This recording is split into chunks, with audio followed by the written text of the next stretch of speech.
nikueleze na niwaeleze wananchi wa hapa kaunti hii. Vile vile nilienda China mwaka uliopita 2023 na nikapata pesa karibu shilingi bilioni 36 ya barabara. Kwa hiyo shilingi bilioni 36 nilichukua bilioni 15 nikaweka hapa Mlimani.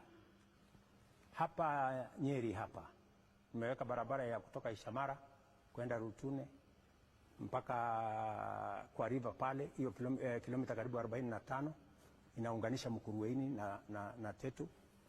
Nimeweka Nyandarua barabara mbili, barabara ya kutoka Ndaragwa kwenda Kanyagia mpaka Subuku, almost 50 kilometers. Saa hii inaendelea. Ukiuliza mjumbe wa pale anaitwa George Gashagwa atakwambia hiyo barabara inaendelea. Nimeweka 44 kilometers pia barabara pale Nyandarua ambayo saa hizi inaendelea.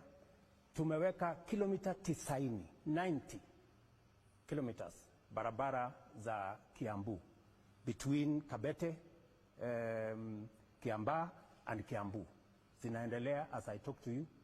Tumeweka barabara ya Kirinyaga kutoka mahali inaitwa PI